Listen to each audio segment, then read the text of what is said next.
ఆ స్నానాలు చేయించి అదే ఫెసిలిటీస్ ఉండొచ్చు కళ్యాణంలో కుదరలేదు అక్కడ స్నానం చేయించి ఎవరి గడికి వాళ్ళకి పంపి లేదు ఎవరికి వాళ్ళకి అక్కడి నుంచి వాళ్ళు రావడం జరుగుతుంది. అంటే నాంది అయిపోయిన తర్వాత అంటే ఈ భాషలో చెప్పాలంటే రామవారి నాంది ముఖం చేస్తారు.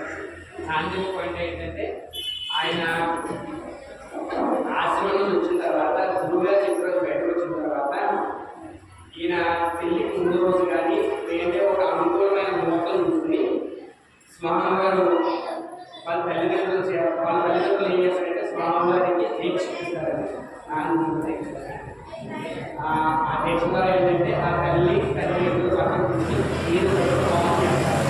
హోమం చేసిన తర్వాత ఈయన ప్రాయశ్చిత్తం చేస్తారు. ఈ ప్రాయశ్చిత్తంలో ఏంటంటే ఈయన పిల్లలు కూడా ఇది స్వేచ్ఛగా మామూలుగా నీరు వేసే అధికారం ఉంటుందండి. బ్రహ్మచారి మామూలుగా ఇప్పుడు కూడా నీరు ఎప్పుడు చేయాలి అంటే ఎప్పుడు వేయాలి అంటే నెయ్యి అధికారం కావచ్చు అంటే ఆయన యొక్క భార్య ఎవరికైనా ఆయన యొక్క భార్య ఈయన పాడి ఆవులు చక్కగా గడ్డి వేసి ఆవిడ పాలు వేసి ఆ పాలుని చక్కగా కాచి తిరుగుతూ పెట్టి గంట చేసేవారిని భార్య ఎవరైతే ఉన్నారో ఆ భార్య ఆ గంట తీసి దాన్ని నెయ్యి చేసి అది భక్తిస్తే ఆ నెయ్యి మీద మట్టి ఒకరికి సమర్పించారు. అంటే హోమం చేయాలి. ఆ రకంగా చేస్తే కానీ అది కళ్యాణం చేయాలి. అంటే తల్లి చేస్తే తల్లి చేస్తే తండ్రి చేయగలరు. ఏం చేయకూడదు. నేను చేస్తే ఆయన చేయకూడదు. అది ఏం చేస్తారంటే నాకు కూడా ఆ పిల్ల అయినంత వరకు కూడా ఆయన తండ్రి గారు అభిమతం చేస్తే ఈయన స్టార్ట్ అయిపోయింది. మనకి ఇప్పుడు కార్యక్రమాలు అందరికీ అన్ని చేసి ఈయన ఏంటంటే పొగ వేయడం వరకే అధికారం ఉంది బ్రహ్మచారి. పెళ్ళి అవ్వడం కూడా పెళ్ళైన తర్వాత ఏంటంటే ఈ అధికారం హోమం యజ్ఞం చేసే అధికారం వస్తుంది. లేదంటే వంట వండుకునే అధికారం వస్తుంది. అలాగే బట్టలు వండుకోవచ్చు. ఎవరైనా తిరిగితే తినాలంటే ఆ తల్లిదండ్రులు లేకపోతే మీ ఇంటికి మా ఇంటికి వచ్చి ఆయన ఫోన్ చేయాలి. ఆయన స్వయంగా ఉపయోగించుకోరు. బ్రహ్మచారి కూడా ఉపయోగించుకోరు. పునవస్తు మాసంలో ఉపయోగించాలి. ఎందుకంటే ఉపయోగించడం ద్వారా ఆ అగ్నిహోత్రుని ప్రసన్నం చేసుకోవాలి. ఆ ప్రసన్నం చేసుకునే కార్యక్రమాలు ఎక్కడ చేస్తామంటే సప్తదం చేస్తాం కదా.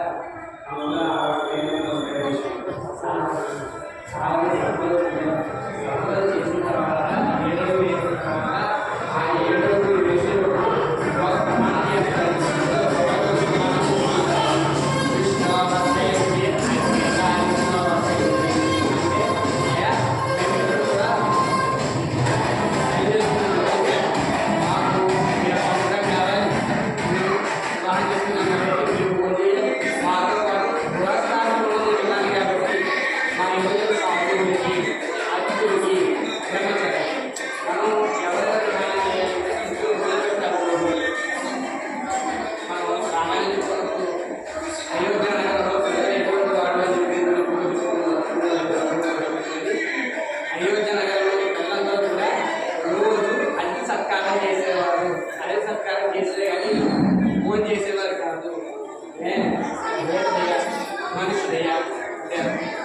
మూడు యజ్ఞాలు దైవ యజ్ఞం, మనుష్య యజ్ఞం, భోగ యజ్ఞం.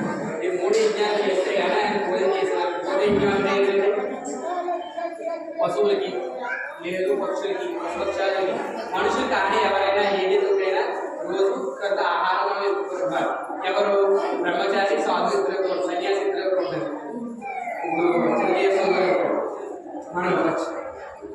లేదు సాధు క్రితంగా ఎవరు కూడా దానం చేయడానికి దానం తీసుకోవడానికి ఏమని చెప్పి దానం ఉందని వాళ్ళు వచ్చేయారు. మనం ఇవ్వచ్చు. మనకి అధికారం ఎందుకంటే మనం పూజ చేసుకున్నాం కాబట్టి మనం దానం చేయొచ్చు. వాళ్ళు దానం చేయలేదు. దానం తీసుకోవడమే వాళ్ళకి అధికారం. 2 బోధదయ బోధైక్యం దైవైక్యం అంటే ఏంటయ్యా అంటే భగవంతుని ఆరాధించడం. నిత్యార్చన అవ్వచ్చు, లేదు హోమం అవ్వచ్చు, నూట అవ్వచ్చు, ఏ రకంగా అయినా సరే భగవంతుని స్మరించడం లేదా పూజించడం అనేది దైవైక్యం. 3 మనుష్యైక్యం. మనుష్యైక్యం అంటే మనుషులు కూర్చోబెట్టే హోమం చేయడం లేదు కదా. మనిషి అంటే ఎవరైనా అద్దె వస్తే వాళ్ళకి భోజనం.